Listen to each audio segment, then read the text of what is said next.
Yo, c'est Fu, aujourd'hui nouvelle vidéo dans laquelle on va faire le bilan de la bêta de Danmachi Mobile et franchement il y a pas mal de choses à dire, un peu de positif comme du négatif, mais dans l'ensemble je vous rassure c'est quand même très positif, je l'attends énormément et d'ailleurs je tiens à vous remercier aussi pour les plus de 14 000 vues sur la vidéo découverte tout simplement de Danmachi Mobile. Je ne m'y attendais pas et je me rends compte vraiment qu'il y a une grosse attente par rapport à ce jeu, donc ça fait vraiment plaisir sachant qu'en plus il y a la globale qui était annoncée, on n'a pas de date etc, mais au moins, ça a été garanti, même si c'est pas le même éditeur, etc. Ça va sortir normalement en global, il n'y a pas de souci là-dessus. Et du coup, les gars, je vais vous parler de ces quelques jours sur la bêta de Danmachi. Alors, première chose à savoir, c'est que la bêta était assez rapide dans le sens où tu n'avais que 2 chapitres de story à torcher et après c'était fini. J'ai vu que tu avais un mode normal, alors j'imagine que plus tard, une fois la sortie du jeu officiel, on aura de normal, difficile ou hardcore, etc. Il y aura sûrement plusieurs niveaux de difficulté par rapport à la story. Mais là voilà, on avait que le normal avec 2 chapitres en fait. Et par contre, ce qui est assez rigolo, c'est que malgré qu'on ait eu que 2 chapitres, la difficulté était clairement présente. Donc je trouve que là, on va tomber sur un jeu. Si tu penses que tu vas arriver et jouer en mode auto avec 20-34 puissance sur ton personnage supplémentaire par rapport à l'event, ça marchera pas. Voilà, je vous le dis. Je trouve ça plutôt cool parce que du coup, si tu cherches un peu de difficulté à jouer vraiment un peu toi-même, là, ça va te demander un peu de skill et ça, c'est intéressant. Et là où le problème commence à arriver, c'est que, alors bien évidemment, graphiquement et au niveau du gameplay, moi honnêtement, je n'ai aucun souci. Je trouve qu'on est vraiment sur un jeu bien pour 2023. Il est quali. J'ai pris beaucoup de plaisir. Franchement, j'ai joué à cette bêta, j'ai pris vraiment du plaisir de ce côté-là. Le gameplay était fun, etc. Ça ressemble à BBS avec beaucoup de moins de dynamisme, ça je le reconnais. Mais sinon, voilà, ça fait plaisir de pouvoir contrôler son personnage et bouger, etc. Et du coup, où est le problème? Le problème, c'est que lors des déplacements, quand tu vas aller en haut ou en bas, etc., des fois ça prenait mal, le personnage il bougeait pas, des fois tu fais plusieurs coups sur le côté, il reste statique et du coup il prend des dégâts sur le mob. Alors chose à savoir, c'est que même si le mec il a 20-30k en plus par rapport à la mission, ça n'empêche pas que si l'ennemi il se met en protection je sais pas trop quoi, ou il balance des trucs à counter, à timer, etc., une fois à la fin du timer il te met les dégâts, ça peut te one shot, même si tu as 20-30k supplémentaires, tu peux littéralement te faire one shot ton personnage, c'est une dinguerie. Donc du coup, quand tu te retrouves sur la mission et que ton personnage il reste bugué au même endroit ou qu'il part pas spécialement dans le bon sens où tu le désires, c'est dommage.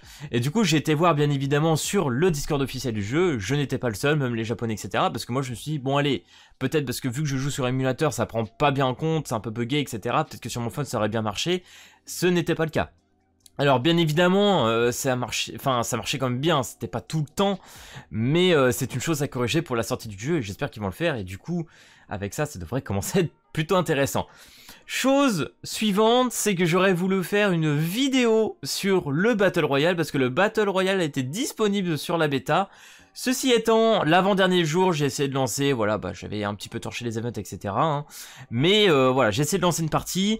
On n'a que 3000 personnes qui ont été sélectionnées lors de cette bêta, donc du coup ça ne fait pas beaucoup de joueurs, et vous savez très bien qu'avec le Japon, il y a du décalage horaire, donc avec le décalage horaire, pour jouer c'est un peu la merde.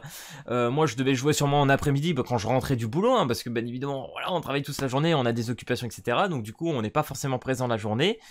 Et du coup, quand je jouais chez eux, c'était minuit, 2h du matin, je sais pas combien, c'était une dinguerie, parce qu'on a quand même 7h, 8h d'écart, donc c'est quand même conséquent. Donc c'était compliqué. Et la seule game que j'avais réussi à lancer en moins de 2 heures, je suis resté sur l'écran de chargement pendant une demi-heure. Et je n'ai pas réussi à lancer la game, donc j'ai abandonné, j'ai quitté le jeu et relancé, essayé de voir si je pouvais retrouver une partie. Et j'ai jamais réussi à relancer une game, on n'a jamais réussi à avoir plus de 10 membres. Donc voilà, j'étais un petit peu déçu. J'aurais vraiment voulu vous faire une vidéo sur ce Battle Royale et le tester parce qu'il avait l'air vraiment très intéressant. Donc j'espère qu'à la sortie du jeu, il sera bien disponible et bien fonctionnel. Mais je me fais pas trop de soucis parce que du coup, il y aura beaucoup plus de joueurs, etc. Et voilà, il faudra surtout faire attention aux bugs de chargement. Donc l'écran de chargement d'ailleurs, pour ceux qui se posent la question, ça ressemble beaucoup à ce que tu retrouves sur League of Legends avec les personnages, etc. Donc de ce côté-là, il était plutôt sympa. Dommage juste que j'ai pas pu aller vraiment sur le jeu plus que ça. Après, pour ce qui est des augmentations de personnages, etc., on va retrouver le grand classique, hein, les XP pour les personnages phares, tu as aussi l'XP pour les personnages support et pour les cartes. Donc là, c'est assez complexe, parce que du coup, quand tu invoques non seulement que pour un personnage attaquant, un personnage support, et en plus de ça, tu invoques aussi sur les cartes. Donc ça fait beaucoup de personnages à pool. La bonne nouvelle derrière ça, avant que vous commenciez à vous inquiéter, c'est que le personnage combattant, il te suffit de l'avoir 3 fois. Donc en gros, dès que tu le drops une fois, il te faut 2 doublons supplémentaires pour le maxer à 100%. Et ça, c'est pas mal. Voilà, ça c'est une bonne chose. Après, bien évidemment, quand tu commences à rajouter les supports comme la petite Lily ou les cartes support à augmenter, voilà, tu stabilises de ce côté-là. On se rappelle, cette DS, il faut 6 doublons sur un personnage, etc. Comme sur d'autres jeux, il faut beaucoup de doublons. Là, t'en as moins besoin, mais vu que c'est éparpillé entre les supports, les cartes et les personnages, ça fait beaucoup aller chercher. Mais voilà, je pense qu'on trouve une petite stabilité et ça devrait être faisable. À voir ce que ça va donner par la suite, parce qu'on se rappelle, hein, bien évidemment, c'est Team Caravan derrière, etc. Ceux qui ont fait Shadow, et ils ont un système économique en général éclaté. Donc le seul truc qui pourrait faire que le jeu ne marche vraiment pas, ça sera ça. Clairement pour moi ça va jouer là-dessus, c'est s'ils font des events avec une partie payante et en plus de ça des gemmes payantes qui permettent d'invoquer sur des portails payants. Là, ça serait la catastrophe. Vraiment, ça serait la catastrophe parce qu'on a un jeu qui a l'air vraiment bien. Je trouve qu'il y a un bon taf. Franchement, mon ressenti sur une bêta, c'est qu'elle est prête. Pour moi, le jeu, là, demain, il pourrait sortir. On serait quasiment bon. Voilà, quasiment bon parce que j'ai quand même dit qu'il y a des problèmes de déplacement et pour le Battle Royale. Mais dans l'ensemble, voilà, vous l'avez vu sur la vidéo découverte, c'était fluide, c'était nickel, il n'y a pas de souci. Le jeu marche très bien de ce côté-là. Mais voilà, 2-3 petites corrections. Ensuite, ils ont fait un petit live il y a de cela quelques jours pour demander la satisfaction des joueurs sur la bêta. Et on va regarder, c'est intéressant comme on avait pu avoir aussi avec Slime. Donc, premièrement, évaluation globale. Donc, qu'est-ce que les gens ont ressenti par rapport à la majorité de cette bêta? Donc, on a quand même 49% des gens qui ont dit adorer, kiffer le jeu, etc. Dinguerie. 40% qui ont trouvé le jeu vraiment bien. Donc on est sur un quota quasiment de 90% des gens qui ont apprécié cette bêta. Ça c'est une bonne nouvelle. Il y en a 7% qui ont trouvé moyennement intéressant ou pas trop intéressant. Et 4% qui ont vraiment pas aimé la bêta.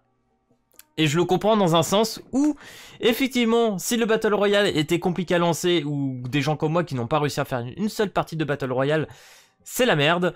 Et comme j'ai dit, on avait que 2 chapitres de story, donc il n'y avait pas non plus masse à faire. Et le seul event qu'on avait, tu pouvais franchement faire que 3 parties de mission. Après c'était beaucoup trop dur, la difficulté était beaucoup trop haute.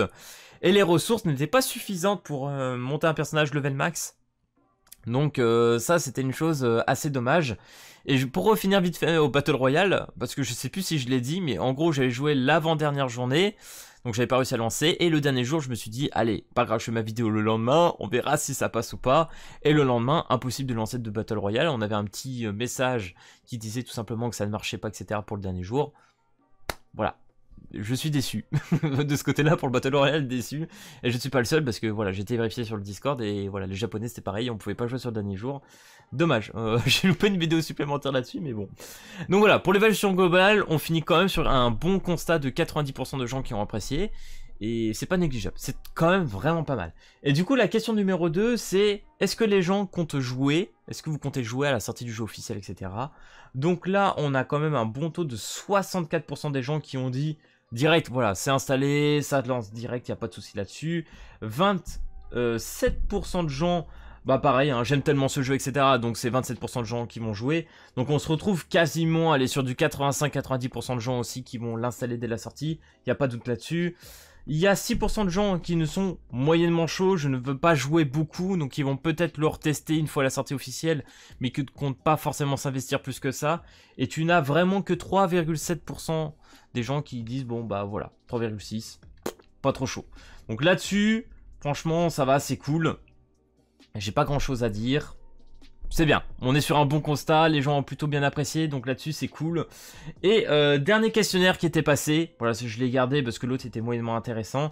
C'est en gros l'événement limité, parce que du coup on a eu un event, une fois que tu as fermé Story, que tu avais le Battle Royale Open, etc. Tu avais un event avec le Centaure, avec des missions, et du coup ils ont demandé si ça leur avait plu, etc. Donc tu as 51% des gens qui ont kiffé, 26% qui ont trouvé ça très intéressant. Tu as 5,5% des gens qui ont été insatisfaits, et enfin très insatisfaits on va dire, et 17% qui ont trouvé ça pas ouf. Voilà. Donc là on finit sur un 80%, bon j'avoisine, là je calcule pas très bien, peut-être même en dessous de 80% qui ont trouvé l'event pas très ouf. Alors c'est vrai que l'event, pour le coup, comme je l'ai dit, il y avait que 3 missions vraiment que tu pouvais rusher, voire peut-être la 4ème tu pouvais t'en sortir. En auto, c'était impossible. Tu avais que la première et la deuxième mission que tu pouvais faire en auto. Et cet event te permettait tout simplement d'avoir des ressources pour améliorer tes personnages, etc. Mais tu n'avais pas assez de ressources malheureusement pour up les personnages level 50, 60, enfin bref, pour aller vraiment plus haut. C'était impossible. Donc ça, c'était un petit peu dommage. Mais par contre, ce qui était vraiment bien sur cet event, c'est que malgré que tu avais 20-34 supplémentaires, c'était très chaud de les faire, et du coup ça te demandait vraiment de jouer toi-même et avoir du skill. J'ai passé je sais plus combien de temps sur je crois 10 minutes à farmer une mission où t'avais 2 spectres là qui te fightaient sur la gueule avec des spés de partout, enfin bref, tu esquivais, c'était vraiment chouette, il y avait une bonne difficulté. Franchement, la chose que j'ai envie de dire, le gros point fort de ce jeu, c'est vraiment ça pour moi. C'est que là, c'est pas juste un jeu où t'es beaucoup plus fort, tu vas le laisser en auto et tu vas torcher la game. Non, non, hein, là il va falloir vraiment que tu te sortes les doigts un petit peu voilà de l'arrière et que tu y ailles, tu esquives les sorts, que tu tapes à l'arrière, voilà, ça prend un petit peu de temps, mais tu prends ton kiff, voilà, tu sais qu'une fois que t'as fini ta mission, t'es content, tu vois, tu sais que t'as donné de toi-même pour y arriver, et ça c'est vraiment une bonne chose. Et après pour le reste, je comprends qu'ils soient un petit peu insatisfaits, il y a un bon 20%, 25% qui sont pas très contents parce que voilà, tu pouvais faire que 3-4 missions entre guillemets, et après t'étais bloqué, tu pouvais vraiment pas aller plus loin, il y avait pas plus à faire, donc c'est dommage. Et puis une fois que tu avais fait ça, bah, le jeu entre guillemets était un petit peu fini, hein. Voilà, la bêta il n'y avait pas plus à faire, ce qui est dommage. Donc voilà les gars, j'espère que ce bilan tout simplement sur la bêta de Danmachi t'aura plu. Donc comme je vous l'ai dit, pour moi c'est un jeu qui est très bon. J'espère qu'il va sortir très vite, qu'ils vont sortir les préinscriptions prochainement, parce que normalement il est censé sortir au printemps, donc fin mai, etc. C'est grand maximum, il est censé être là. Donc dépêchez-vous quand même. Et voilà, qui corrige tout simplement les petits bugs de déplacement, le Battle Royale, et peut-être amélioration des events pour que ça devienne plus intéressant, qui fasse limite plus de missions, pour que l'écart de puissance on le ressente moins, parce que déjà dès la 3ème, 4ème, tu sentais que c'était quasi impossible. Donc là c'est compliqué, et j'imagine qu'à la sortie du jeu, tu vas pouvoir moins farmer comme sur la bêta. Donc voilà, on verra bien de ce côté-là. En tout cas, de ce que je retiens de cette bêta, c'est plutôt du positif. C'était pas la meilleure, mais c'était une bonne bêta quand même, donc je ne suis pas déçu. Donc si cette vidéo t'a plu, n'hésite pas comme d'habitude à lâcher le petit pouce bleu et à t'abonner. Et puis moi je te dis à plus à la prochaine vidéo. Allez, peace tout le monde!